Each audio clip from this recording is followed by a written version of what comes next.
Let me first ask you, tell me the kind of person that Mike was. Oh gosh. Mike was, I always felt like he was my backbone. Like, you know, I always said he's very calm, honest. He didn't like controversy or people, you know, he didn't like drama, no drama. He was loyal, funny. Everyone knows him as funny. He was very, very funny, right? He would make me laugh. I'm more serious, you know, but he was, I think, an overachiever, if that could possibly be. He's done so much in his few years here on life. He was a lieutenant in a fire department. He was a medic. He was an EMT. He volunteered and went to 911 just to help people. He's a chiropractor before he became a police officer, yeah. Just always gravitated, though, to helping people. He did. Wow. He did. He did. So then he loved being a police officer. Loved it. What did he like about it? Probably helping people. I remember he said, come on, we have to get a baby seat and put it in the back. We're going to go pick one up. I said, where are we going to get a baby seat at? We're going to have to go buy one because I seem to find babies, you know, when stolen baby get lost or whatever. So he always would have stuffed animals or a car seat in the back or dog food, you know, like a 40-pound bag of dog food. You know, that was Mike. Mike was a true helper. He was a helper. He was truly caring. Yeah, he was truly caring. He was a good friend. He was the real deal. Yeah. Wow. So you, I would imagine, the wife of a police officer, you were probably always in the back of your head, worried whenever he put on that uniform and went to work. You know, I didn't worry. There was an older lady that had told me she was married to a police officer, and when I met Mike, he was a chiropractor, right? So we moved down here, and she said, no matter what happens before you go to bed, I don't care what happens during your day, make sure you tell each other that you love I love you. And we always did. I mean, there could be words in the hallway or just normal life, you know, but we always said, I love you. I never, ever worried. I knew it could happen. There was a possibility, but I didn't worry. I just knew he was coming home, you know. I don't know why, but. You were at peace with his profession. I was. And the dangers with that. Mm-hmm. So when COVID hit in 2020, that was a danger to all of us. Right. Did you have an added anxiety because he's a frontline worker and there's no work from home? No, I really didn't. We masked up. We kind of all went through it. It seemed like we were both from Jersey, so I don't know if it affected you. I lost family members, so I lost 2 aunts, a dad. I had a cousin that was an officer who had just retired, that was a brother to me, and I lost him. So there were quite a few. I knew of so many people in that Jersey, New York area. I think we were all staying safe. We were all wearing masks. We were then starting to go remote, you know, in an area we had never been remote. And I didn't worry so much that first time. I mean, I thought it was scary, but we didn't go out. We stayed home like everybody else, probably watched Netflix. I never watched Netflix series before, you know. You took the precautions. I took all the precautions. So Karen, I'm sorry, you said your father died from COVID? Yeah. And 2 aunts and family friends. God bless you. So now fast forward to 2021, very beginning of the year, the vaccine rollout. Were you ever hesitant about taking the vaccine? I was nervous. Yeah, I was really scared. I didn't know what was going on with it. And, you know, I just wasn't sure about it, what it was. I knew it was different. I knew it was a different type of vaccine, but I didn't know exactly what that meant. You know, I would hear things and maybe it could change things or change your genes or do things like that. So I was nervous. But as I saw things progress a little bit, I did go and I said, I don't know what made me do it, but I went to this like a Center for Equity or something where you sign up. You go for the vaccine, and I thought, this isn't going to work. I can't find a place, but I'm going to sign up. Okay, and I got like halfway through, and I remember getting my hair cut, and I had told my hairdresser, I said, yeah, I started to sign up. He said, why didn't you finish? And I said, well, I couldn't. It wouldn't take me anywhere. There were no appointments. He said, I'll help you. And I'm like, oh, okay. So now I was thinking, now I'm going to do this? So it came time, and I said, yeah, I am going to do this. You know, I'm seeing things here I don't like. There's too many people. I don't want to be in this position. Nothing's good. I have a cousin still to this day that has such bad long-term effects that they're not coming back. These things, had lost her hair, there's memory, there's breathing, there's just so many things that are damaging, you know? And I said, you know what, I'm gonna do this. So I did the first shot, nothing. I did the second shot, I went back in the 3 weeks and, you know, felt a little bit like everybody does, maybe an upset stomach. And I told Mike, I said, you know, I took the shot. In fact, when I went to go for the second one, I was nervous, and I called him. I said, I'm really nervous. He said, let me put somebody on the phone to get rid of your nervousness, right? And they're like, I can't talk to her. I didn't do this yet. I forget who it was, right? And he said, just go, you'll be fine. He always encouraged me to do what I wanted to do, right? Mike did. Mike, yeah. So I did it. I didn't think much about it. I had some staff that got sick and supported them, saw some weird things, knew I was fully vaccinated. And then as we started to move, when the variant came around, I was reading more and more about that. And that started to concern me. It looked like it was pretty lethal. I mean, it was deadly. So let me ask you this. What month was it that you got your vaccine? My second vaccine was April 28th. So you were done by the end of April. You were fully vaccinated. Yes. Mm-hmm. That was before the Delta wave. Yeah. So what was Mike's attitude towards, so he encouraged you to get it, but he just never wanted to do it himself then? No, we didn't have a lot of conversations, but he didn't know enough about it. He didn't know what was in it. He said it was okay, whatever I chose to do with my body, but he didn't know enough about it. So a little bit more time went on, right? I guess it had to be in June, and I started talking more and more. I'm like, Mike, I was being a little bit of a nag. Mike, I really need you to think about this now. And it might have been right past, it could have been just close to when they approved it.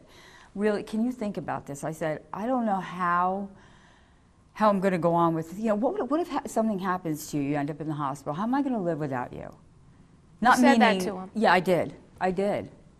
Yeah, I said it numerous times. I'm like, how am I going to live without you? You know, what's going to happen? Oh, please, please. You know, he was like, and I said, no, seriously. And then I go approach it again. And I'm like, Mike, can you think about it?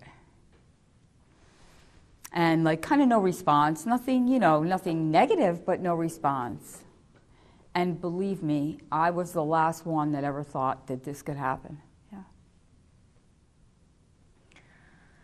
Yeah. You left it out there. You asked him. I did. Did you have any arguments over it? No arguments, no. We really didn't argue. You know, we go back and forth, and in fact, I said, please, you know, what am I going to do? I said, now Delta's coming around. I'm like, this stuff is really scary. You know, it doesn't look like, you know, you have a chance without this vaccine. I'm like, please. And he just wasn't on board. So he started to have symptoms, was it in August? July. So that's when he got... No symptoms. Oh, so how did he get... So you hear all this coughing, appetite, no. So Mike was working, you know, and he worked a couple doubles, working, and the weekend came. So usually, you know, we would all eat, you know, we would have, you know, eat together, and, you know, him and I, and he said he was tired. He had a minor headache. And that really wasn't like Mike. He was never down. He just said he was tired, he needed rest, which seemed logical, you know, working all that time. And I'm like, okay. He's like, yeah, go ahead and eat. And I'm like, okay. And I said, do you want me to bring you something? He said, yeah. He ate. So that happened Saturday and Sunday. Monday, we both got up and got dressed. He was getting dressed in his uniform. And I did notice he had like a band of sweat here. And he's like, yeah, I feel great. Whatever that little thing was, I feel great going to work.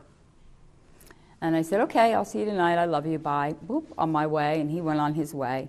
And then he called me and he said, yeah, you know, I told somebody, I don't know if it was sergeant or lieutenant, and they're like, yeah. So you didn't feel good, it's too good to be true, you better go. And that happened to me. I mean, I've been through I guess it's the FEMA or Department of Health site like 8 times. Every time you call for somebody got sick, you'd have to go get tested, right? Mm-hmm. So he's somebody at the department says, go get tested. you know, they say go get checked out, you know. Miracles, yeah, well, okay, just go get checked out, go to, you know, the clinic. And he's like, it's not open, I'll do a walk-in. He was impatient with that, right? So he called me, he said, yeah, they checked me out, I'm absolutely fine. And of course they do a COVID test. So I guess it was about Monday night, about 8:30, and they called and they said he was positive. And he's like, I'm like, you're kidding me. And he's like, no. And you know, I'm gonna have to quarantine for 2 weeks. And I'm like, great. You know, and I said, that means I'm gonna have 14 people that are gonna have to quarantine for 2 weeks. And he goes, what am I gonna do for 2 weeks? And I'm like, I don't know, just chill, you know. And because you were saying he's got to quarantine, so now your little staff has to, like, yeah, because I had everybody in. It's Sure. audit time. It's a busy time for It's us, the trickle. right? So it's yeah. So that was late Monday night. Well, by Wednesday we were at the ER. Wow. Mm-hmm. Why did you go? Could he not breathe? No, it wasn't that he couldn't breathe. He was not feeling right, maybe, and yeah, he was just not right. And I said we were going to go. We're not going to go. No, we're going to go. Let's just go get checked out. So we went, and he told me he had been diagnosed with COVID, and they said, okay, sit down, and you know, it was very crowded. And we were there for about 9 hours. They first did a chest x-ray, and they thought they saw something. And they said, we're going to do a CAT scan. So they did a CAT scan, and then we waited, and they came back, and they said, you have COVID pneumonia. Oh, okay. And so then they said, we're going to give you, and they gave him 4 little pills of an antibiotic, whatever that was. And they said, you know, your oxygen level is like 95. You know, you don't meet criteria for any kind of treatment. We can't. And I'm like, what's treatment criteria? You know, COVID pneumonia. You know. And they said, well, you have to be at least like 88 or lower with your blood oxygen. And I said, oh, okay. All right. So now we're almost into Thursday. We go home, and we had one of these oximeters, right? And I said, Mike, he said he was sweating. He woke up with a night sweat. And I'm like, that's not right. And he said, is it really hot in here? And I said, no, it's not hot at all. So I said, let's take your temperature. And then it became like an hourly thing for me, and with that oximeter. So he was staying at about 90, 91, and his temperature was about 102. But it went up. And we gave him Tylenol, and it still went up. It went up to about 103, 103.2. Yeah, it wasn't coming down. And the oximeter was staying about 90, then it went to 89. And then I said, hey, Mike. He said, no, I don't meet criteria. And that was his thing. You know, he would never want to burden or, you know, go in. And he said, well, you know, that thing isn't accurate 100% either. And I'm like, well, let's do it again. I mean, I was there like every hour. So it went to about 89, 88. And I said, Mike, I think we really need to go to the hospital. Nope, we're going to sleep. So for the first couple minutes, I felt, you know, I went with him, and I put my head, I was like, I never quarantined from him at all. I stayed right there. I put my head right on his arm, and I was just making sure. And I'm like, yeah, something's not right. And I told our good friend, he's like, are you kidding me? We got to get him out of there. So he had only been in bed for about 15 minutes, and I'm like, Mike, we're going. And our good friend Phil came in, he's like, no, we're not playing this. We're going to the hospital. So he had to help him get dressed. Yeah. It happened that quick. And we had to help him to the car, and we went to the hospital. So from a diagnosis on Monday night. Right. And now you're Thursday night. Wednesday, we were at the hospital and went into Thursday, and then it was Friday now. Friday. Yep. And then he never left the hospital? Never left the hospital. And you were there every day? Every day. I'd take my laptop in there. I never left him. He was downstairs. They couldn't get him into an upper room, and he was in the ER, and they started an antiviral drug, remdesivir, and they started like more CPAP. It's like more a manual type ventilator, like it's pressure.